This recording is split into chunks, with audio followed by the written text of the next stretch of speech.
Activities کی حیثیت نہیں تھی. جب ہم اپنی ماؤں کے شکم میں تھے, جب ہماری ماؤں کے شکم میں ہمارے اللہ نے ہمارے جسم میں فرشتوں کے ذریعے روح ڈلوائی تھی.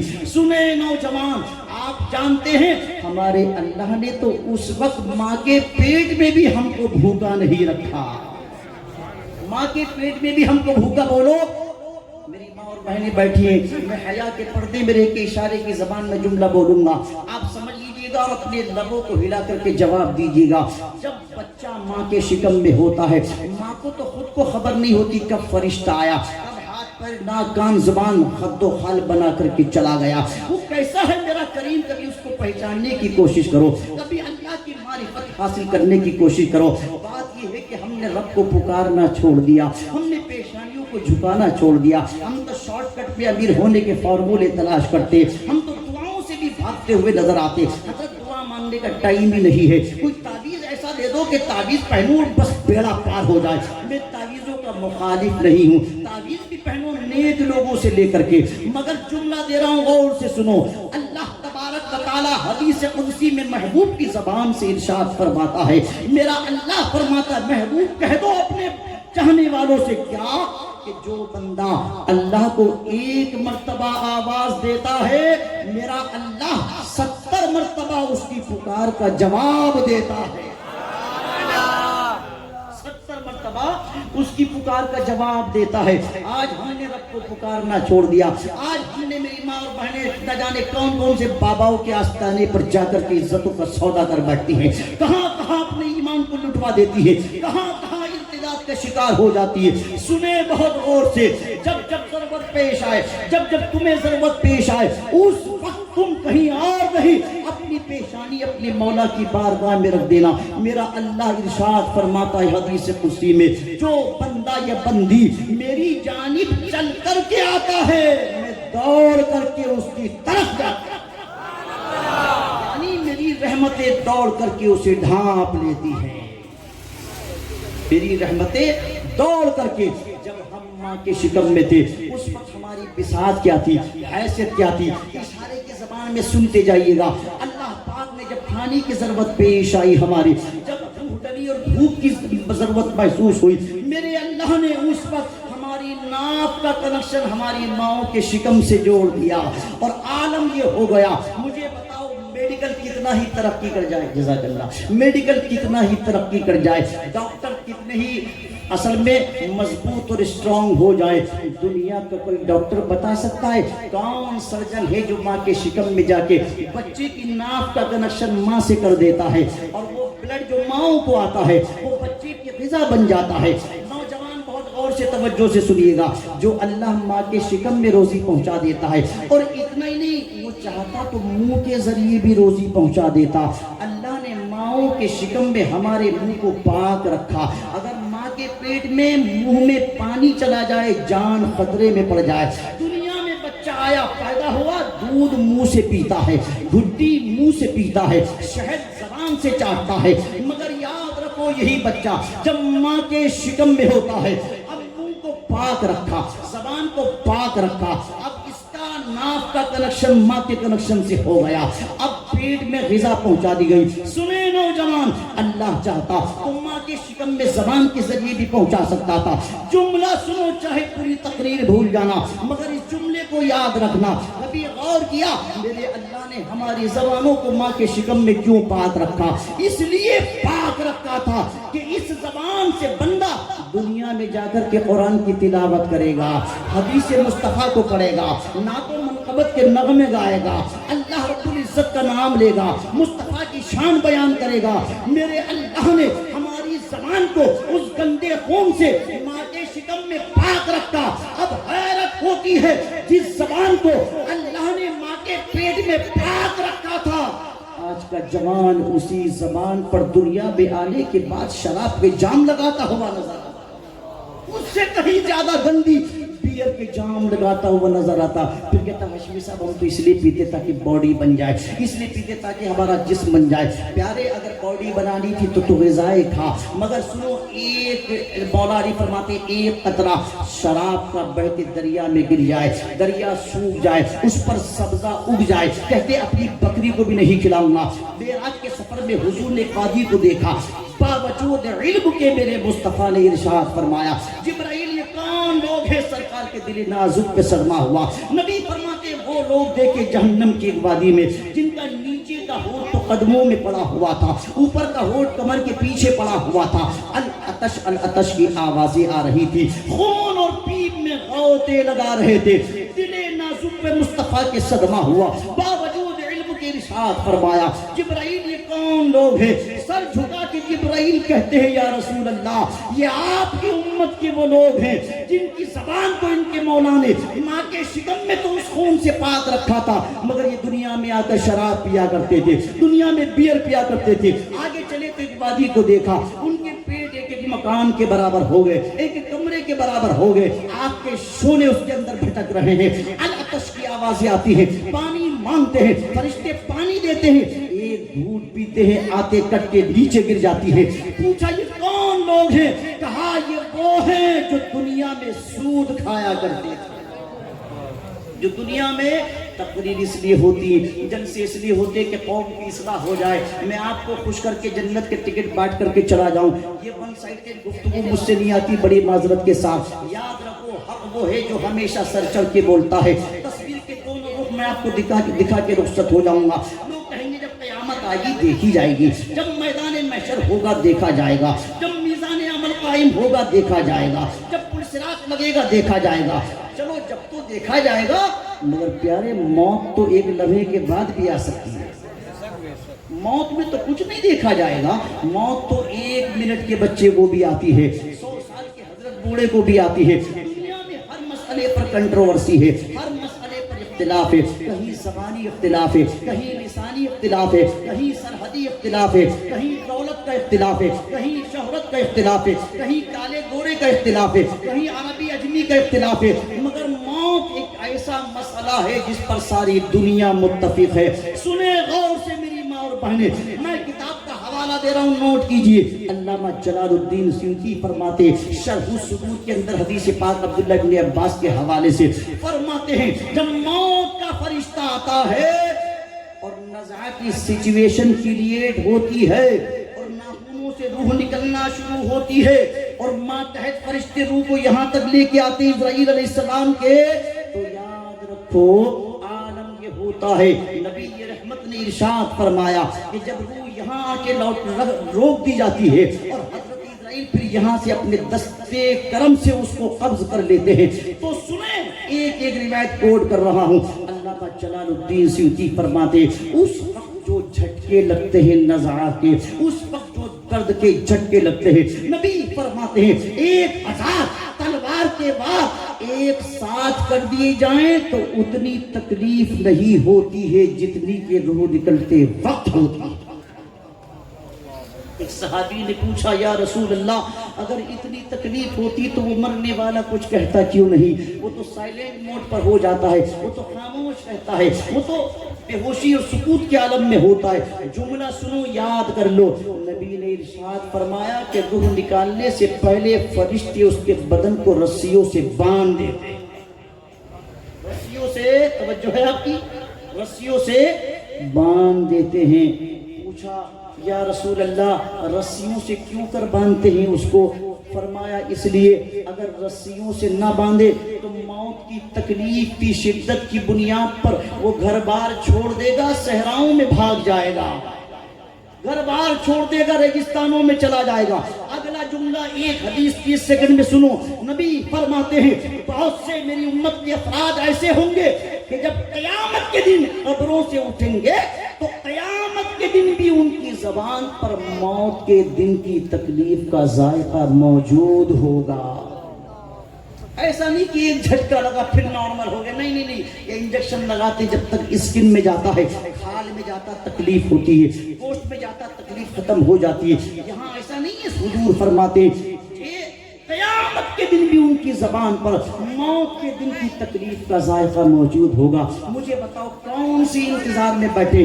جوان کہتا ابھی تک جوانی ہے ابھی تو کرنے دیجیے. بڑے ادب کے ساتھ عرض کرتا ہوں ماں جوان بیٹیوں سے کہتی ہے, اپنے شوہر سے کہتی ہے بیٹی سسرال جائے گی پتہ نہیں کیسا شوہر ملے گا, جب تک یہ ہے تو ہونے دیجیے. یہ موبائل تمام خرابیوں کی جڑ بنا ہوا ہے. اگر انٹرنیٹ کا صحیح استعمال ہو تو اللہ کی بہت بڑی نعمت ہے, اور غلط استعمال ہو تو بہت بڑی زحمت ہے. باپ کہتا ہے میری بیٹی تو گھر میں رہتی, حضرت کوئی ٹینشن کی بات نہیں ہے. جب 20,000 کا موبائل دیا, انٹرنیٹ ایکٹیو کر کے آپ نے بیٹی کے ہاتھ میں دے دیا, بڑی معذرت کے ساتھ پھر نہیں کہہ سکتے بیٹی گھر میں رہتی ہے. بیٹی کی انگلیوں پر پوری دنیا رہتی ہے. آج بچیاں ارتداد کا شکار ہو رہی ہیں, بچیاں مرتد ہو رہی ہیں. اپنا دین و مذہب اور معاشرے کی عزت, ماں باپ کی عزت, آج وہ ماں جس نے 9 ماہ تک شکم میں رکھا تھا, 2 سال تک دودھ پلایا تھا, وہ باپ جو اپنی بیٹی کو دیکھ کر کے اپنا سر فخر سے اونچا کرتا تھا, آج جب وہی بیٹی کسی غیر کے ساتھ بھاگتی ہے تو کورٹ میں کھڑے ہو کر ویڈیو بنا کر کے ماں باپ کو بھیجتی ہے, میرے ماں باپ سے مجھے پروٹیکشن دلواؤ, مجھے میرے ماں باپ سے خطرہ ہے. ارے او ظالم بیٹی, جس ماں نے تجھے خون جگر کے روپ میں دودھ پلایا تھا, آج تجھے اسی ماں سے خطرہ ہے. جس باپ نے تیرے لیے کتنی نیندیں اور جوانیاں قربان کی تھی, آج تجھے اسی سے خطرہ ہے. وجہ یہ ہے کہ تربیت اچھی نہیں ہوئی, وجہ یہ ہے کہ تعلیم دینی دی نہیں گئی. اگر تعلیم اور تربیت کا صحیح انتظام ہوتا تو یاد رکھو پھر نبی فرماتے ہیں جس کی 2 بیٹیاں ہوں صحیح تعلیم اور تربیت کے ساتھ انہیں سسرال پہنچا دے, نبی فرماتے ہیں وہ باپ میرے ساتھ اس طرح جنت میں اتنا قریب رہے گا جیسے یہ 2 انگلیاں اتنا قریب رہتی ہیں. زندگی میں انقلاب پیدا کرو, خالی کہوا اور نعرے لگا کے اگر لذت لے کر کے چلے گئے, پھر صبح جس دن جلسہ ہوتا اس دن فجر میں نمازی الٹے کم ہو جاتے ہیں. بڑی معذرت کے ساتھ ہونا تو یہ چاہیے تھا کہ جلسے والے دن فجر میں زیادہ نمازی ہونے چاہیے. آج ہم کہتے ہیں حضرت یہ مسئلہ حل نہیں ہو رہا, حضرت مقدمہ ختم نہیں ہو رہا, حضرت بچی کا رشتہ نہیں ہو رہا, حضرت کاروبار نہیں چل رہا. 7,000 مشکلوں کا ایک جواب اور ایک تعویذ ہے, اور اس تعویذ کا نام ہے نماز فجر. نماز فجر جب تم سوتے ہو نا, موبائل کان کے قریب رکھ کر, بخاری شریف کی حدیث پاک نبی فرماتے صبح میں آتا روزی کا فرشتہ دسترخوان لے کر, اور آ کر کے کہتا اللہ کے بندے اٹھ اپنے حصے کی روزی کھا لے. حدیث شریف میں آتا ہے جب تک سورج نکلتا ہے وہ دسترخوان لے کے کھڑا رہتا, کہتا اٹھ جا اللہ نے تیرے حصے کی روزی دی, اٹھ جا تیرے حصے کی روزی دی. جب یہ نہیں اٹھتا تو دسترخوان کو پٹک کے غصے میں مارتا اور کہتا لیکن وقت جب اٹھے تو کھا لینا. جملہ سنو, اللہ جب ناراض ہوتا ہے تو کسی کی روزی نہیں چھینتا, جب ناراض ہوتا ہے تو مکان کی چھت نہیں گراتا, جب ناراض ہوتا ہے. آپ کہیں گے حضرت کوئی فرق نہیں پڑتا, اگر 10 بجے بھی اٹھتا ہوں تو کوئی بات نہیں, اسٹاف دکان پر پہنچ جاتا ہے, فیکٹری میں ورکر آ جاتے ہیں, میں آفس جاتا ہوں مجھے تنخواہ پورے مہینے کمپلیٹ ملتی ہے. سنیں غور سے, یاد رکھو جملے کی حفاظت کرو. کاروبار کتنا ہی بڑا ہو, ہمارا کاروبار ہمیں روزی نہیں دیتا, روزی پروردگار دیتا ہے. روزی تو میرا اللہ دیتا ہے, روزی کاروبار نہیں دیتا, روزی رب العالمین دیتا ہے. یاد رکھو نماز فجر میں جو بندہ اٹھ جاتا ہے اور پھر روزی کا دسترخوان لے کر کے وہ فرشتہ آتا ہے, پھر وہ اسے بیدار ملتا ہے. عالم یہ کہ پھر فجر کی نماز پڑھ کے پھر وہ کاروبار کرنے جائے اور ظہر کے انتظار میں بیٹھا رہے, اللہ پورے وقت کو عبادت میں شمار کر لیتا ہے. ظہر سے عصر, عصر سے مغرب, مغرب سے عشاء, عشاء پڑھ کے آؤ اور وضو کر کے رات کو بستر پہ بیوی بچوں کے ساتھ سو جاؤ. نبی کا فرمان ہے جو رات کو وضو کر کے بستر پہ سوتا ہے اگر صبح کو صحیح سلامت اٹھ گیا تو پوری رات کی عبادت کا ثواب, اور اگر موت آئی تو شہادت کا مقام. اٹھے تو عبادت, نہیں اٹھے تو شہادت. عمل کتنا کم ہے حضرت اور ثواب کتنا زیادہ. یہ علماء یوں ہی تھوڑی چیخ چیخ کے آپ کو بلاتے ہیں. روز مسجد کا مؤذن کہتا, ابھی جب کورونا کی سچویشن تھی نا تو رشوت دے کے بھی جوان مسجد میں جانے کو تیار تھا. کبھی امام صاحب سے جھگڑا, کبھی ٹرسٹیوں سے جھگڑا, کبھی صدر صاحب سے جھگڑا. 5 آدمی تھے تو میں بھی مسجد جاؤں, وہ بھی مسجد جائے. کبھی آپ نے غور کیا اللہ ناراض ناراض ہوتا ہے تو مکان اور دکان اور کاروبار بند نہیں کرتا. اللہ جب ناراض ہوتا ہے تو اپنے گھر کے دروازے بند کر لیتا, توجہ کو ہٹا دیتا اپنی جانب سے. حدیث شریف میں آتا ہے نا, جب بندے کے ساتھ میرا اللہ بھلائی فرمانا چاہتا ہو تو بغیر کسی کے سمجھائے یفقہہ فی الدین, اسے دین کی سمجھ عطا فرما دیتا ہے, اسے دین کی سمجھ عطا فرما دیتا. اسلام بڑا خوبصورت مذہب ہے, اسلام بڑا پاکیزہ مذہب ہے, اسلام بڑا شاندار مذہب ہے. یاد کرو کہ موت جب بھی رات کو سویا کرو, سوچا کرو وہ ماں باپ کہاں گئے جن کے چھوڑے ہوئے مکانوں میں ہم رہتے ہیں. سوچا کرو کہ وہ ماں کہاں گئی جس نے 9 ماہ تک اپنے شکم میں رکھا تھا. کہاں گئی وہ ماں جس نے 2 سال تک دودھ پلایا تھا. کہاں گیا وہ باپ جس کی آغوش محبت میں وہ پلا کرتا تھا. رات کو ایئر کنڈیشن میں جب جنت کے گدوں پہ سویا کرو تو سوچا کرو میری ماں کی قبر کہیں جہنم کا گڑھا تو نہیں بن گئی ہے. میرے باپ کی قبر جو حضور فرماتے ہیں قبر 2 میں سے ایک ہے, یا تو جنت کی کیاری ہے یا جہنم کا گڑھا ہے. اس وقت یہ توجہ ضرور کیا کرو. اسی لیے سرکار نے فرمایا تھا قبرستان جایا کرو, قبروں کو دیکھو گے تو موت یاد آئے گی. جس کو قرآن و حدیث کی نصیحت معاذ اللہ نہ سدھار سکے, موت کی اچھائی اچھوں کو سدھار دے.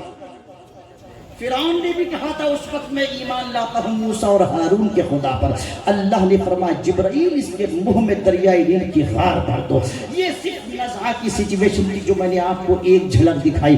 مگر سنیے, آپ جیسا کوئی سنی مسلمان ہو, میں آپ کو بہت زیادہ سیریس بھی چھوڑ کر کے نہیں جا سکتا.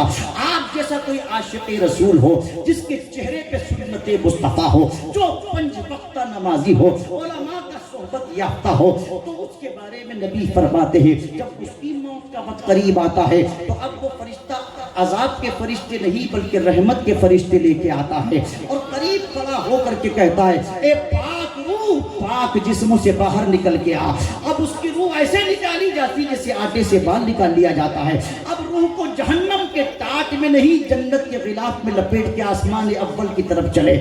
پہلے آسمان پر دستک دی, اندر کے فرشتے نے پوچھا کون, اس نے نام بتایا فلاں بن فلاں کی روح ہے. اس فرشتے نے کھڑے ہو کے کہا اے پاکیزہ روح, تیرا آسمانوں پر آنا مبارک ہو, تیرا آسمانوں پر آنا مبارک ہو. ایک منظر یہ تھا, میں دونوں تصویر کے رخ دکھا رہا ہوں, فیصلہ آپ کو کرنا ہے صبح کو کون سا رخ اختیار آپ کو کرنا ہے. اور ایک یہ تھا کہ نبی رحمت نے فرمایا اس طرح روح نکالی جائے گی کہ 1000 تلواروں کے وار سے اتنی تکلیف نہیں ہوگی. کوئی جوان زیادہ طاقتور ہو, ایک بلیڈ مار کے بتائے, ایک کٹ لگا کر کے دکھائے, پھر مجھے بتائے کتنی تکلیف ہوتی ہے. میری ماں اور بہنیں غور سے سنے, موت سب کو آنی ہے. اچھا اتنا ہی نہیں کہ بس اتنا ہوا تو چھوٹ گئے, نہیں, ادھر قبر میں عذاب قبر انتظار کر رہا ہے. امام جلال الدین سیوطی فرماتے جب آپ میت کو اٹھا کے قبرستان لے کر کے جاتے ہیں, میت اپنے اٹھانے والوں سے 2 جملے کہتی ہے. اگرچہ وہ جملے ہمیں سنائی نہیں دیتے مگر ہمیں اپنے کانوں سے زیادہ نبی کی زبان پر بھروسہ ہے, مصطفیٰ کے جملوں پر ہمارا ایمان ہے. نبی فرماتے ہیں میت اٹھانے والوں سے 2 جملے کہتی ہے, یاد کر لو. اگر میت کسی کافر, مشرک, منافق اور مرتد کی ہے یا ایسے مسلمان کی ہے کہ جس کے ساتھ اللہ کی رحمت نہیں ہے, تو میت اٹھانے والوں سے کہتی ہے میرے بچوں, میرے عزیز, میرے اقارب, مجھے کہاں لے کے جا رہے ہو, کیوں لے کے جا رہے ہو؟ ابھی تو نزعہ کے جھٹکے میں نے سہن کرے ہیں اور اب قبر کا عذاب میرا انتظار کر رہا ہے. مگر میت آپ جیسے عاشق رسول کی ہو, پاشا نمازی کی ہو, حضرت جیسے بعمل عالم دین کی ہو, تو میت اپنے اٹھانے والوں سے کہتی ہے جلدی کرو, مجھے میری منزل تک پہنچا دو. اس لیے کہ جن کے دیدار کی آرزو میں موت کی تمنا کرتا تھا وہ دن آ گیا ہے.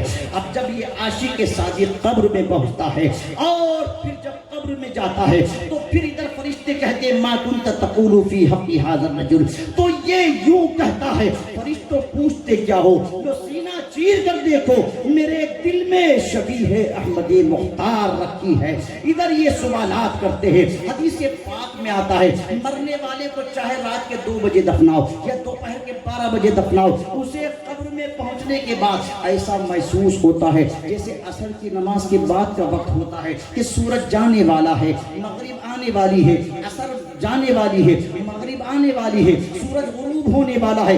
ہر بندے کو ہی انوائرمنٹ قبر میں محسوس ہوتا ہے۔ امام جلال الدین سیوطی شرح الصدور میں لکھتے ہیں جیسے ہی قبر میں آپ نے رکھا آپ تو پلٹ گئے، فرشتے آ گئے۔ اب بندہ نمازی تھا، عاشق صادق تھا، مصطفیٰ کا سچا پکا وفادار غلام تھا۔ اب فرشتے بیٹھاتے وہ بڑھ گیا، پیر لمبے، ہاتھ گھٹنوں پر ہیں، ادھر فرشتے سوالات کرتے۔ وہ بندہ قبر میں فرشتوں سے کہتا ہے سوال بعد میں کرنا، سورج ڈوبنے والا ہے، پہلے نماز عصر پڑھ لوں، پہلے نماز عصر پڑھ لوں۔ جیسے ہی جملہ زبان سے نکلا اب فرشتے حیرت زدہ، رب کی رحمت کو پیار آیا۔ میرے اللہ نے فرمایا فرشتوں اب تم کیا کر رہے ہو اس کی قبر میں؟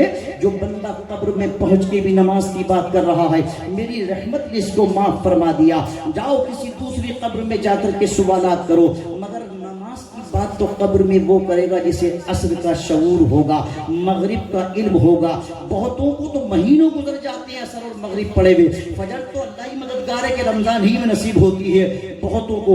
مگر سنیے ہاں اللہ کا قرآن کہتا حافظوا علی الصلوات والصلاۃ الوسطی وقوموا للہ قانتین، تمام نمازوں کی حفاظت کرو، خاص طور سے صلاۃ وسطی یعنی بیچ والی نماز عصر کی زیادہ حفاظت کرو۔ ارأیت الذی یکذب بالدین فذلک الذی یدع الیتیم ولا یحض علی طعام المسکین فویل للمصلین۔ صحابہ نے پوچھا تھا یا رسول اللہ یہ ویل کس چیز کا نام ہے میرے مصطفیٰ؟ حضور نے فرمایا ویل جہنم کی اس وادی کا نام ہے جس سے جہنم بھی 70,000 مرتبہ پناہ مانگتا ہے۔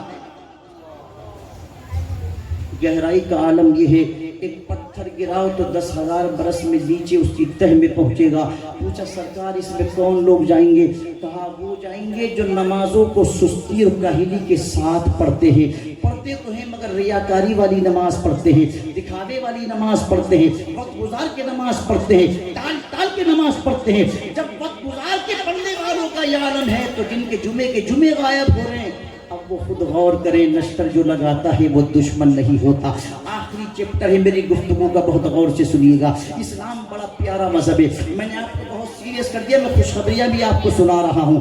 دونوں تصویر کے رخ دیکھو اس لیے یہ سیدنا فاروق اعظم جیسا شخص یہ کہتا تھا جن کی شان یہ ہے کہ نبی فرماتے ہیں میرے بعد اگر نبوت کا دروازہ بند نہیں ہوتا تو عمر نبی بنائے جاتے، جن کی شان یہ ہے کہ ان کی رائے کی تائید میں اللہ نے قرآن میں 23 آیتیں نازل فرمائی ہیں، جیسا وہ سوچتے تھے اللہ ویسا ہی قرآن میں حکم نازل فرما دیتا تھا، جن کی شان یہ ہے کہ ابلیس ان کا چہرہ دیکھ کے راستہ پلٹ دیتا تھا۔ وہ عمر جب خوف الہی طاری ہوتا تھا تو وہ عمر کہا کرتے تھے کاش میری ماں نے مجھے پیدا ہی نہ کیا ہے تو میں قبر و حشر کی منزلوں سے بچ جاتا، میدان محشر کی مشکلوں سے بچ جاتا۔ کبھی کبھی فرماتے تھے کیا اچھا ہوتا کہ میں سیدنا صدیق اکبر کے سینے کا اقبال بن جاتا، کیا اچھا ہوتا کہ میں صدیق اکبر کے سینے کا اقبال بن جاتا۔ وہ عمر میرے امام فرماتے وہ عمر جس کے آدھا پہ شیدا سقر، وہ عمر آدھا کہتے دشمن کو، سقر کہتے جہنم کو، میرے امام فرماتے وہ عمر جس کے آدھا پہ شیدا سقر۔ یاد رکھو جنت مشتاق ہے کچھ لوگوں کی، آپ نے روایت بارہا سنی ہوگی، جنت چاہتی ہے کہ میرے اندر نمازی آئے، جنت چاہتی میرے اندر ماں باپ کا خدمت گزار آئے، جنت چاہتی میرے اندر نیکوکار آئے۔ کبھی آپ نے سنا کہ جہنم بھی کسی کو چاہتا، جہنم بھی کسی کا مشتاق، جہنم بھی ریکوائرمنٹ کرتا؟ تو میرے امام نے اس کو پیش کیا اور کہا وہ عمر جس کے آدھا پہ شیدا سقر، جہنم عمر کے دشمنوں کی ریکوائرمنٹ کرتا ہے، وہ عمر جس کے آدھا پہ شیدا سقر، اس خدا دوست حضرت پہ لاکھوں سلام، اس خدا دوست حضرت پہ لاکھوں سلام۔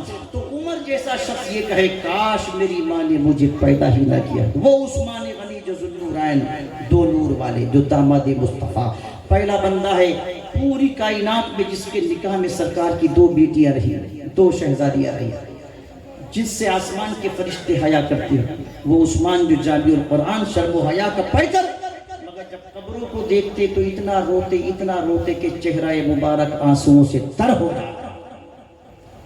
ان کا تو عالم یہ اور ان کی سچویشن یہ، ہمارا حال یہ کہ یہاں جمعے کی جمعے چھوٹ جائیں تو ہمارے ماتھے پہ بل نہیں پڑتا. بڑے ادب کے ساتھ, بڑی معذرت کے ساتھ نمازوں کی پابندی کریں. سنیں نوجوان, علماء سے کہتے ہیں حضرت دعا کر دیں. میں اس جملے کا مخالف نہیں, کرانا چاہیے. پیروں سے کہتے ہیں دعا کر دیں, فقیروں سے کہتے ہیں دعا کر دیں, کرانی چاہیے. مگر وہ جوان سنیں غور سے جس کے بوڑھے ماں باپ گھر میں بیٹھے ہیں, ان کی دوائی کا انتظام نہیں, اگرچہ ہر ہفتے اجمیر شریف جا رہا ہو, اس سے کوئی فرق نہیں پڑتا. اگرچہ 100 میٹر کی چادریں چڑھا رہا ہو, میں چادروں کا مخالف نہیں, چڑھاتا بھی ہوں, چڑھواتا بھی ہوں. میں مفتی اعظم ہند کا غلام والحمدللہ میں انہی کا مرید ہوں, یاد رکھیے. اور یہی نہیں, ہندوستان سے باہر بھی الحمدللہ ڈنکے کی چوٹ پر بول کے آتا ہوں. یہی مسلک اعلیٰ حضرت ہے, اس کو سمجھنے کی کوشش کیجئے. سنیں, ہم سب سے کہتے ہیں حضرت دعا کر دے, دعا کر دے, دعا کر دے. جملہ سنیں, سب سے بڑے پیر تمہارے گھر میں موجود ہیں, اور ان 2 پیروں کا نام, ایک تمہارے باپ اور ایک تمہاری ماں. جن سے بڑا کوئی پیر نہیں ہے, جن کی شان یہ ہے کہ ماں باپ اگر بوڑھے ہو جائیں اولاد کے حق میں دعا کر دیں. حضور فرماتے ہیں ان کی دعا اپنی اولاد کے حق میں ایسی ہوتی ہے جیسے نبی کی دعا امتی کے حق میں ہوتی ہے. جس طرح نبی کی دعا رد نہیں ہوتی, اسی طرح ماں باپ کی دعا بھی رد نہیں ہوتی.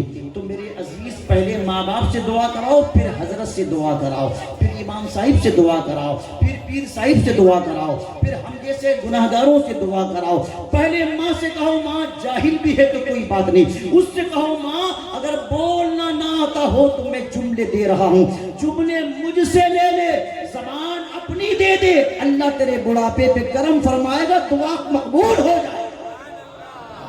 دعا کی قبولیت کا سینٹر تو گھر کے اندر ہے. اگر اولاد نہیں ہے تو کسی غیر کے دروازے پہ مت جانا, میرا رب بڑا کریم ہے. وہ چاہے تو 80 برس کی عمر میں ابراہیم علیہ السلام کو اسماعیل جیسا بیٹا عطا فرمائے, 90 برس کی عمر میں اسماعیل علیہ السلام پیدا ہوئے. وہ چاہے تو 120 برس کی عمر میں حضرت زکریا کی یہاں حضرت یحییٰ پیدا فرمائے. آخری چیپٹر ہے میری گفتگو کا. اولاد نہیں ہوتی, ماں بہنیں سوچتی ہیں یہاں جاؤں وہاں جاؤں. ہاں علاج کراؤ, علاج کرانا سنت, بزرگوں سے دعا بھی کراؤ. مگر سنیے, 90 برس کی ابراہیم خلیل اللہ تھے, میرے سرکار کے جد اعلیٰ ہیں. ان کی ایک بیوی کا نام حضرت سارہ ہے, دوسری کا نام سیدہ ہاجرہ ہے. سارہ سے بڑی خوبصورت دنیا میں کوئی خاتون پیدا نہیں ہوئی. حضرت ہاجرہ کے شکل مبارک سے اسماعیل ذبیح اللہ پیدا ہوئے. 90 سال تک دعا کی, ربی حبلی من الصالحین, اے اللہ مجھے نیک اور صالح بیٹا عطا فرما دے. اللہ نے 90 برس کی عمر میں اسماعیل ذبیح اللہ عطا فرمائے. حضرت سارہ کے یہاں جناب اسحاق علیہ السلام پیدا ہوئے. اسحاق علیہ السلام کی اولاد میں اللہ نے 55,000 سے زیادہ نبی پیدا کرے, اور صرف اسماعیل علیہ السلام کی اولاد میں اللہ نے ہمارے حضور کو پیدا فرمایا. اسماعیل کے 12 بیٹے پیدا ہوئے, 11 بیٹے تو شام, یمن اور مصر تک چھا گئے. ایک وہ بیٹا کہ جس کی نسل میں حضور کا نور منتقل ہونا تھا, وہ ہمیشہ کعبے کا خادم بن کے رہا, ہمیشہ حجاز مقدس میں رہا. پھر یہ نور منتقل ہوتا ہوتا حضرت عبد مناف کے یہاں آیا. عبد مناف کے یہاں 2 جڑواں بچے پیدا ہوئے جن کی کمر آپس میں ملی ہوئی تھی. اس زمانے میں آپریشن نہیں ہوتے تھے, تلوار کے ذریعے دونوں کو جدا کر دیا. ایک کا نام حضرت ہاشم ہے, دوسرے کا نام امیہ ہے. دونوں کی نسلوں کو سن لیجئے گا, امیہ اس طرف لے لیجئے گا. امیہ کے یہاں پھر ایک بیٹا پیدا ہوا جس کو دنیا عبد شمس کہتی ہے. عبد شمس کے یہاں پھر بیٹا پیدا ہوا جس کو دنیا حرب کہتی ہے. حرب کے یہاں پھر بیٹا پیدا ہوا جس کو دنیا حضرت ابو سفیان کہتی ہے. ابو سفیان کے یہاں پھر بیٹا پیدا ہوا جس کو دنیا حضرت امیر معاویہ کاتب وحی کہتی ہے.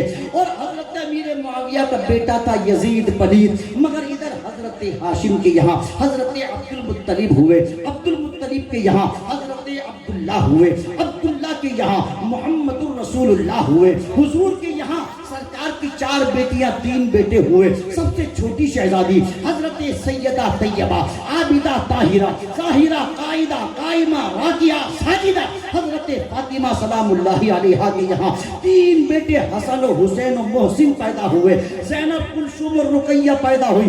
2 شہزادے امام حسن و حسین سیدان 29 برس کی عمر میں ماتر جب دنیا سے پردہ فرمایا. اسلام کی آغوش محبت میں وہ ڈالے کہ دنیا قیامت تک حسن و حسین کو اور ان کی اولادوں کو فراموش نہیں کر سکتی۔ وہ شہزادے سیدہ کے سبحان اللہ کہ دیکھو یاد رکھو دنیا میں ہر انسان یوں تو جانے کے لیے آیا ہے۔ آخری منٹ میری گفتگو کے چل رہے ہیں پیارے، سنیے یاد رکھیے آپ، انسان دنیا سے جاتا ہے مگر اس کے کارنامے حضرت ہمیشہ اس کو زندہ رکھتی ہے نا۔ موت انسان کو آتی ہے، اس کے کارناموں کو نہیں آتی ہے۔ موت عالم کو آتی ہے، اس کے علم کو نہیں آتی ہے۔ موت متقی کو آتی ہے، تقوی کو نہیں آتی ہے۔ موت شہید کو آتی ہے، شہادت کو نہیں آتی ہے۔ موت ولی کو آتی ہے، ولایت کو نہیں آتی ہے۔ 1400 برس پہلے مدینے کی زمین پر موت سیدنا صدیق اکبر کو آئی تھی مگر صداقت آج بھی زندہ ہے یا نہیں؟ یہ بولیے۔ فاروق اعظم زمین پر چلتے پھرتے نظر نہیں آتے مگر عدالت کے ڈنکے آج بھی بج رہے۔ عثمان غنی برزخ میں تشریف فرما ہے مگر صحابت کے پرچم پھر بھی لہرا رہے۔ مولا کائنات با اختلاف روایت نجف اشرف میں آرام فرما ہے مگر بہادری اور شجاعت آج بھی زندہ ہے۔ امام حسن کی قبر جنت البقیع میں ہے مگر سیادت آج بھی زندہ ہے۔ حسین کربلا میں تشریف فرما ہے، 3 روز تک میں کربلا کی گلیوں میں تلاش کرتا رہا، مجھے کہیں شمر نظر آئے، کہیں خولی نظر آئے، کہیں سنان نظر آئے، کہیں عبید اللہ ابن زیاد نظر آئے، کہیں یزید نظر آئے۔ جا کے دیکھ لو، آپ کو 14 صدیاں گزرنے کے قریب ہے، نہ آپ کو یزید ملے گا، نہ خولی ملے گا، نہ شمر ملے گا، نہ سنان ملے گا، نہ زیاد ملے گا، مگر حسین کا قبضہ آج بھی کربلا پر ملے گا۔ کئی کلومیٹر دور سے میرے حسین کا گنبد آج بھی نظر آتا ہے۔ کہاں یہ وہ نہر فرات کے کنارے 4000 سپاہی پہرا لگانے والے، 22000 کا لشکر تھا، 400-500 قتل ہوئے تھے یزید کے لشکر سے، بقیہ سب زندہ پلٹ کے آئے۔ خولی زندہ آیا، شبر زندہ آیا، سنان زندہ آیا، زیاد زندہ آیا، عمرو بن سعد زندہ آیا، یزید زندہ تھا، 39 سال کی عمر میں مرا مگر سنے جس حکومت کی بنیاد امام حسین کے خون ناحق پر رکھی تھی، ماتر 3 سال اور 7 مہینے زندہ رہا حسین کی شہادت کے بعد۔ ماتر 3 سال اور 7 مہینے سب سے بڑی روایت کے مطابق۔ آپ دیکھیے وہ 22,000 کا لشکر زندہ آیا تھا۔ دنیا کی کوئی سائٹ انٹرنیٹ پہ سرچ کر لیجئے، نہ آپ کو ان کی نسلوں کا پتہ چلے گا، نہ ان کی قبروں کا پتہ چلے گا۔ حسین کا ماتر ایک شہزادہ جس کو دنیا امام زین العابدین کہتی ہے، یہ نام نہیں ہے، یہ ٹائٹل ہے ان کا۔ اتنی عبادت کری کہ عابدوں کے زینت بن گئے، اتنی عبادت کری کہ بہت اچھے زینت بن گئے۔ یہ نام نہیں ہے، سید سجاد کے صدقے میں ساجد رکھ ہمیں علم حق باقر علم خدا کے واسطے۔ یہ سجاد کیا ہے؟ اتنے سجدے کیے کہ سید سجاد ہو گئے۔ نام تو علی اوسط ہے، نام تو عبداللہ ہے، مگر وہ تنہا شہزادہ جو کربلا سے اکیلا پلٹ کے آیا۔ دنیا میں کوئی شہر ایسا نہیں جہاں ان کی اولاد موجود نہ۔ سبحان اللہ، نعرہ تکبیر، نعرہ رسالت۔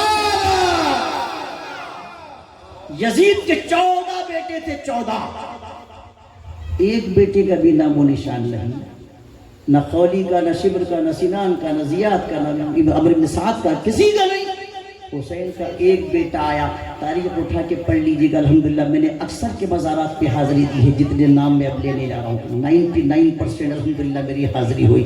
وہ امام زین العابدین جو تنہا پلٹ کے آئے تھے، مگر یہ باقر انہی کی اولاد ہے۔ حضرت موسیٰ کاظم انہی کی اولاد ہے۔ حسن عسکری جن کی اولاد میں امام مہدی تشریف لائیں گے قیامت سے پہلے، مزار شریف سامرا میں بغداد سے 80 کلومیٹر کے فاصلے پر، یہ انہی کے شہزادے ہیں۔ امام تقی انہی کی اولاد ہیں، امام نقی انہی کی اولاد ہیں۔ حضرت امام جعفر صادق جن کی کونوں کی نیاز کرتے ہو، یہ انہی کے شہزادے ہیں۔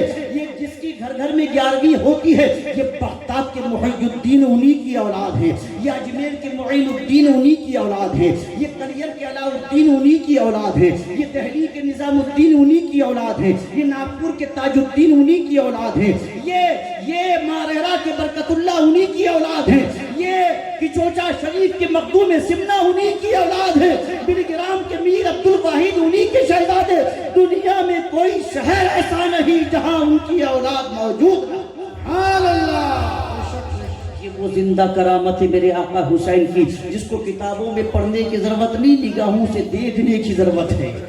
جس میں کسی کتاب کا حوالہ نہیں. اور دوسری کرامت جس کا لائیو ٹیلی کاسٹ آج بھی ہو رہا ہے وہ یہ کہ یزید سے پہلے اس نام کے بہت کے حضرت سے پوچھئے، علماء تشریف فرما ہے، وہاں عبدالرشید صاحب سے پوچھئے گا، یزید نام کے بے شمار سے یزید سے پہلے، مگر حسین سے پہلے کوئی حسین نام کا روئے زمین پر نہیں تھا، حسن سے پہلے کوئی حسن نام کا روئے زمین پر نہیں تھا. یہ خفا میں تھے. یہ جنتی ناموں میں سے دو نام ہیں. یہ اور بات ہے کہ ہارون علیہ السلام کے بیٹے شبیر و شبر کے نام پر حسن اور حسین ہے، مگر یہ اسم کسی کا نہیں تھا. حضور نے حضرت علی نے نام تو حرب رکھا تھا، حضور نے پلٹ کے حسن رکھا تھا. یہ نام کسی کا نام نہیں تھا.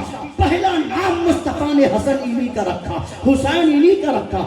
یزید نام کے بے شمار تھے. آج 200 کروڑ سے زیادہ دنیا میں مسلمان ہیں، ایک بھی یزید نام کا نظر نہیں آئے گا. جس کا نام بے شمار تھا اس کا نام روئے زمین سے مٹا دیا گیا، اور جس کا نام دنیا میں کہیں نہیں تھا آج گھر گھر میں حسن بھی ملے گا اور حسین بھی. سبحان اللہ، نعرہ تکبیر، نعرہ رسالت، عظمت حسنین کریمین. سبحان اللہ، سبحان اللہ. 5 منٹ میں بات مکمل. مجھے آپ کے وقت کا احساس ہے، آپ اتنا اچھا سن رہے کہ مجھے پتہ ہی نہیں چلا کہ تقریباً 1.25 گھنٹہ گزرنے کے قریب ہے. آخری منٹ بہت غور سے بڑی توجہ کے ساتھ. اللہ کی راہ میں جو قتل کیے جاتے ہیں نا، اللہ انہیں باقی رکھتا ہے. وَلَا تَقُولُوا لِمَنْ يُقْتَلُ فِي سَبِيلِ اللَّهِ أَمْوَاتٌ بَلْ أَحْيَاءٌ وَلَكِنْ لَا تَشْعُرُونَ. بس سیریس 2 پوائنٹ لے کر کے جائیے 5 منٹ کے اندر. اللہ فرماتا جو راہ خدا میں قتل ہوتے ہیں، علماء سے محرم میں آپ نے خوب تقریریں سنی ہوں گی، اللہ فرماتا وہ زندہ ہیں. میں مفہوم پیش کر رہا ہوں. اور پھر کہا کہ وہ ایسے زندہ ہیں بل احیاء ولکن لا تشعرون، کہ تمہیں ان کی زندگی کا شعور نہیں ہوگا. ایک نکتہ دے رہا ہوں جو انشاءاللہ دماغ اور دل کے دریچوں کو کھول کر کے رکھ دے گا. ہندی کی چندی اردو کی سردو کر کے کسی مناظرے مباحثے کی ضرورت پیش نہیں آئے گی. لوگ کہتے ہیں معاذ اللہ حضور مر کے مٹی میں مل گئے. ہم یہ کہتے ہیں کہ سرکار کا مقام تو بہت افضل و اعلیٰ ہے. قرآن شہید کے بارے میں 2 آیتوں سے ثابت ہوتا ہے قرآن کی روشنی میں کہ شہید زندہ ہوتے ہیں. یہی وجہ ہے کہ نبی کی زندگی پر اکثر مناظرے ہوتے ہیں، مگر شہید کی زندگی پر کوئی مناظرہ نہیں ہوتا، شہید کی زندگی پر کوئی مباحثہ نہیں ہوتا، چونکہ سب جانتے ہیں کہ شہید زندہ ہے. اب جب قرآن نے کہا کہ وہ زندہ ہیں مگر تمہیں ان کی زندگی کا شعور نہیں ہے. شعور سمجھ کے یعنی ہمیں ان کی زندگی سمجھ میں نہیں آئے گی، ہم ان کی زندگی کو برزخی زندگی کو سمجھ نہیں پائیں گے، ہمارے عقل و ذہن و فہم و ادراک میں ان کی زندگی آ نہیں سکتی ہے. جملہ غور سے سنے، اللہ کا قرآن کہتا ہے وہ زندہ ہے مگر تمہیں سمجھ نہیں آئے گا. میں جملہ یہیں سے نکال کے پورے ہندوستان کو دیتا ہوں ہمیشہ. کیا سنیں، جب شہید زندہ ہے اور اللہ فرماتا کہ سمجھ میں نہیں آئے گی ان کی زندگی، تو میں کہتا ہوں کہ پھر سمجھنے کی کوشش ہی کیوں کرتے ہو؟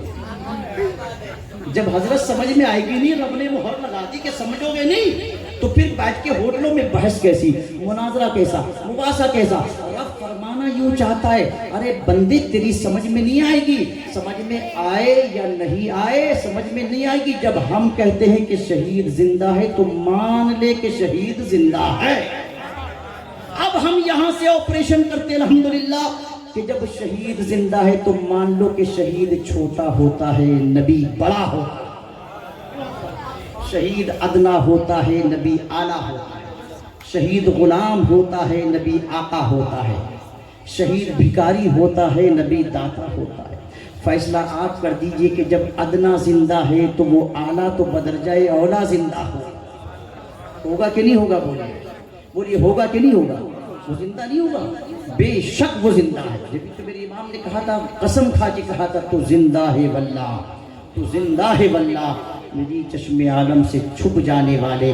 جب یہ غلام زندہ ہے تو وہ آقا تو بدرجہ اولا زندہ ہے. اور اس سے بھی آسان مثال دوں جو انشاءاللہ بچے کی بھی سمجھ میں آ جائے گی بال 30 سیکنڈ کے اندر. میرے مصطفیٰ کیسے زندہ ہیں؟ علامہ تشریف فرما ہے. پوچھئے گا باپ، انتقال ہو جائے کسی کا تو اس کی بیوی کو عدت گزارنی پڑتی ہے. شریعت کا یہی تو قانون ہے حضرت. علماء تشریف رکھتے ہیں. کیوں حضرت؟ چاہے مولانا صاحب کی بیوی ہو، مفتی صاحب ہو، یا مولانا صاحب ہو، یا پیر صاحب ہو، کوئی بھی ہو، اگر انتقال ہو گیا اور بیوی ہے موجود تو شوہر کے انتقال پر بیوی کو بولو کیا کرنا ہے؟ عدت. سب بولیے عدت. یہ تو قانون ہے. عدت گزارنے کے بعد وہ جس سے چاہے نکاح کر سکتی ہے. بڑے آسان لفظوں میں بڑی آسان مثال سے پریکٹیکل ہندی کی چندی کر کے عرض کر رہا ہوں. سنیں، جب میرے سرکار کا وصال ہوا یعنی انتقال ہوا تو حضور کی 9 بیویاں حیات تھیں. کتنی بیویاں؟ 9 بیویاں، 9 ازواج مطہرات سرکار کی حیات تھی. علماء تشریف فرما ہے، پوچھئے جب حضور کا وصال ہوا تو حضور کی کسی بیوی نے بھی عدت نہیں کی. سرکار کی کسی بیوی نے بھی عدت حضرت نہیں کی. کیوں؟ جملہ سنو، یاد کر لو، اس لیے کہ عدت اس کی بیوی کرتی ہے جس کا شوہر مر جاتا ہے. مصطفیٰ تو جانے کے بعد بھی زندہ ہے. سبحان اللہ. کسی بیوی نے عدت نہیں کری. اچھا، عدت گزار کے بیوی چاہے جس سے نکاح کر سکتی ہے. سرکار کی کسی بیوی نے نکاح بھی نہیں کرا. کیوں؟ نکاح اس کی بیوی کرتی ہے جس کا شوہر مر جاتا ہے، موت کی وجہ سے نکاح ٹوٹ جاتا ہے. میرے سرکار کا نکاح ان کی ازواج سے آج بھی ہے اور ہمیشہ قائم ہے. تیسری بات یہ حضرت کہ جب انتقال ہوتا تو باپ کا جو مال ہوتا وہ تقسیم ہوتا، اولاد میں وراثت ورثہ بنتا ہے، تقسیم ہوتا. حضور کی وراثت تقسیم بولو نہیں ہوئی، چونکہ وراثت اس کی تقسیم ہوتی ہے جو مر جاتا ہے. مصطفیٰ تو جانے کے بعد بھی زندہ ہے. سرکار تو جانے کے بعد بھی بولیے زندہ ہے. اسی لیے فرماتے حیاتی خیر لکم و مماتی خیر لکم. میرا دنیا میں آنا بھی رحمت ہے اور دنیا سے جانا بھی رحمت ہے. اسی لیے ہم حضور کا میلاد مناتے ہیں، چونکہ میلاد اسی کا منایا جاتا ہے جو زندہ ہوتا ہے. مردوں کا میلاد نہیں ہوتا. حضور تشریف لائے تو امت کے لیے عید کا دن تھا اور حضور تشریف لے گئے تو ان کے لیے عید کا دن تھا. نبی آتا ہے تو امت کے لیے عید کا دن. حضرت آدم کی پیدائش یعنی تخلیق ہوئی تو حدیث شریف میں آتا الجمعۃ عید المؤمنین، جمعہ مومنوں کی عید کا دن ہے. کیوں؟ فیہ خلق آدم، اللہ نے جمعے میں آدم کی تخلیق فرمائی. اب فیصلہ آپ کر دیجئے، آدم کی پیدائش ہو جب جمعہ عید بن سکتا ہے آدم کی پیدائش کی وجہ سے تو 12 ربیع الاول تو تمام عیدوں سے افضل ہو جائے گا کی تشریف آوری کی وجہ سے.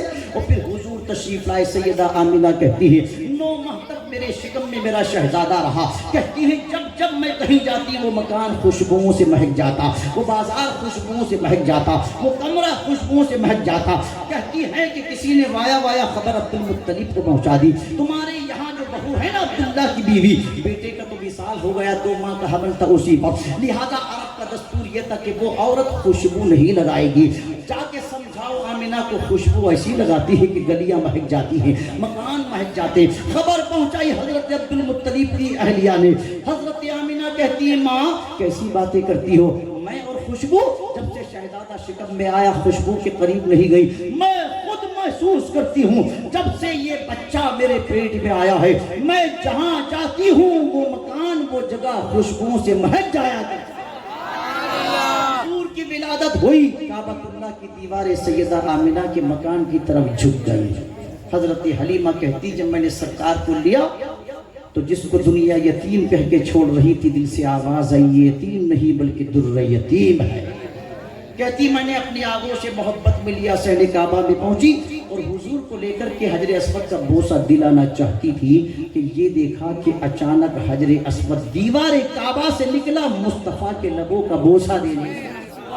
کہتی جو بیمار اونچ نیچ چل نہیں سکتی تھی محمد کو لے کے بیٹھی تو تیز رفتار جو قافلہ پہلے نکل گیا تھا وہ ساتھ چھوٹ گیا پیچھے. عورتوں نے پوچھا، بنو سعد کی عورتوں نے، حلیمہ کیا مکے کی پوری منڈی سے کوئی سواری نہیں خرید لی؟ کہا سواری نہیں خریدی، ایک سوار نیا آ گیا. جہاں جہاں اونٹنی کے قدم پڑتے تھے وہ زمین سر سبز و شاداب یعنی ہری بھری ہو جاتی. اپنے گاؤں میں پہنچی جو طائف سے 70 کلومیٹر کے فاصلے پر ہے. جب رات میں چونکہ ایک زمانہ ہو گیا تھا مہینوں سے گھر میں چراغ روشن نہیں ہوا تھا، محلے کی عورتوں نے کہا گرانی کا وقت ہے، 10 سالی کا زمانہ ہے، اے آمنہ رات کو چراغ نہ جلایا کر، پوری رات روشن نام سے روشنی آتی ہے. حضرت حلیمہ کہتی جب سے محمد آئے چراغ جلانا ہی چھوڑ دیا. 4 برس کی عمر مصطفیٰ کا بچپن حلیمہ کی یہاں گزرا. جن بکریوں کے تھن خشک ہو گئے تھے ان میں دودھ کی نہریں جاری ہو گئی. عالم یہ تھا کہ حارث عبداللہ اور شیمہ کہتے ہیں سبحان اللہ کہ ایک روز مصطفیٰ کو لے کر کے جب چلے صحرا کی جانب فرمایا ماں اجازت دے میرے بھائی بہن جہاں جاتے وہاں میں بھی جاؤں. یہ خصلت نبوت کا اظہار ہو رہا تھا, بچپن ہی میں سرکار کو بھیجا. حلیمہ کہتی دل تو نہیں چاہتا تھا مگر حضور کو انکار نہ کر سکی. حارث لے کے ہاتھ پکڑ کے محمد کا باہر نکلے اور بکریوں کا ریوڑ بڑی تیزی سے جاتا تھا. دھوپ کی شدت کی وجہ سے کچھ کھانے کو ملے گا. دوسرے چرواہوں سے ان کے مالک کہا کرتے تھے اپنی بکریاں وہاں چرایا کرو جہاں حلیمہ کی بکریاں چرتی ہیں. ان چرواہوں نے اسٹرائک کر دی, ہڑتال کری, بولے کیسی باتیں کر رہے ہو, یہ حلیمہ کی بکریاں جہاں چرتی ہیں اس وادی کا کمال نہیں, وہ ایک بچہ محمد نام کا آتا ہے, یہ اس کے قدموں کی برکت ہے. جہاں جاتا ہے وادیاں ہری بھری ہو جاتی ہیں, ہری بھری. پکڑا حارث نے, باہر نکلے, چلو آج محمد کو لے کر کے چلیں. حضور ابھی دروازے پر تھے, بکریاں باہر تھی, ایک بکری آگے چلنے کو تیار نہیں. گھبرائے اندر گئے, حلیمہ سے کہا یہ کیا ہو گیا پھر آج؟ بکریاں بڑی تیزی سے جاتی تھی, آج کیوں نہیں جا رہی؟ مسکرا کے بولی پھر کوئی چیز ظہور میں آنے والی ہے. ہاتھ پکڑا حضور کا, بکریوں سے آگے لے کر گئی. بکریوں نے چلنا شروع کر دیا, دنیا کو پیغام دے دیا ہم جانور ضرور ہیں مگر ہم جانتے ہیں کہ نبی کے آگے نہیں بلکہ پیچھے چلا جاتا ہے.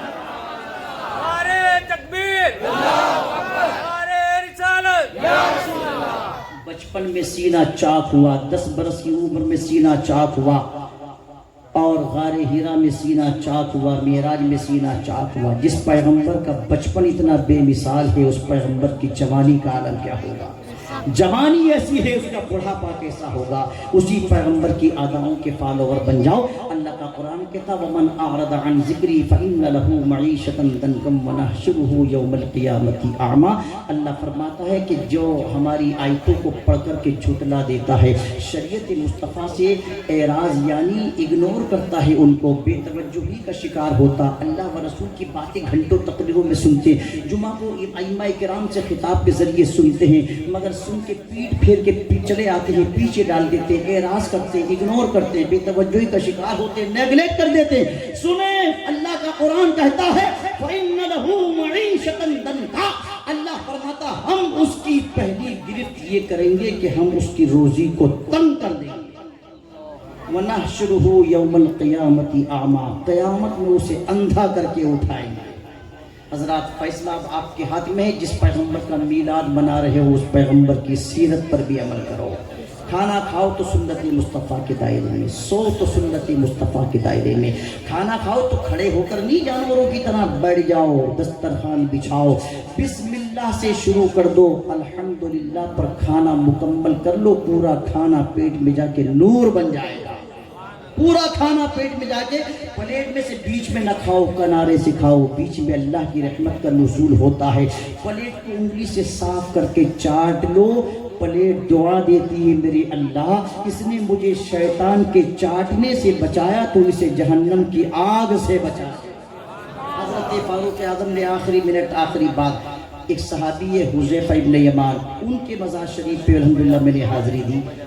ان کو ایران کا گورنر بنا کر کے بھیجا. آج شادیوں میں دیکھیں کھڑے ہو کے کھانا, سمجھے حضرت آئے دن آپ حضرات خطابات کرتے ہیں, قوم کو سجاتے ہیں, مگر قوم کا نظریہ یہ ہو گیا کہ جو کھانا کھڑے ہو کے کھاتا اسے ہم VIP سمجھتے ہیں, اسٹینڈرڈ سمجھتے ہیں, ویری امپورٹنٹ پرسن سمجھتے ہیں. سنیں, کھانا کھڑے ہو کر کے کھانے والا VIP نہیں ہوتا ہے, دسترخوان بچھا کے حضور کی سنت کے مطابق کھانے والا VIP ہوتا ہے. یاد رکھیے آپ, یہ کوئی طریقہ کہ اسٹال لگا دیے, دکانیں لگا دی, ادھر کھانا, ادھر قیمہ, ادھر گوشت ہے, ادھر روٹیاں, ادھر بریانی, ادھر کھیر ہے. عالم یہ ہے کہ جس کو آپ نے انویٹیشن دے کے, کارڈ دے کے, محبت سے مہمان بنا کر کے بلایا تھا, وہ سنت مصطفیٰ کو چھوڑا تو ہاتھ میں پلیٹ رکھ کے بھکاریوں کی طرح گھومتا ہے. کبھی اس دکان پر جاتا, کبھی اس دکان پر جاتا, کبھی اس دکان پر جاتا, کبھی وہاں سے روٹی لاتا, وہاں سے سبزی لاتا, وہاں سے پانی لاتا. آیا تھا مہمان بن کے, سنت مصطفیٰ کو چھوڑا تو بھکاری بن گیا. ایک لمحے کے اندر یاد رکھو VIP وہ ہوتا ہے, VIP علماء ہیں جو اسٹیج پر بیٹھے ہیں اس لیے کہ ان کا کوئی قدم سنت رسول کے خلاف نہیں ہوتا ہے. یاد رکھو اگر پانی بھی کبھی دھوکے سے غلطی سے کھڑے ہو کر کے پی لو تو حکم ہے کہ باہر نکال دو ورنہ پیٹ میں جا کے کئی بیماریاں پیدا کر دے گا. جلدی سے 1 منٹ میں بات ختم کر دو. حذیفہ ابن یمان کو گورنر بنا کر کے بھیجا.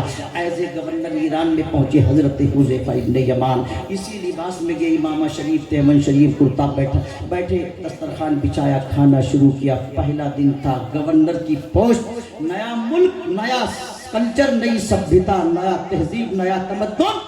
کچھ لوگ سامنے بھی بیٹھے تھے جو باقی قسم کے تھے, لقمہ اٹھا کے کھا رہے تھے. ایک لقمہ ہاتھ سے گرا, نیچے دسترخوان پر پہنچا. حضرت حذیفہ نے اٹھا کے پھر واپس کھا لیا.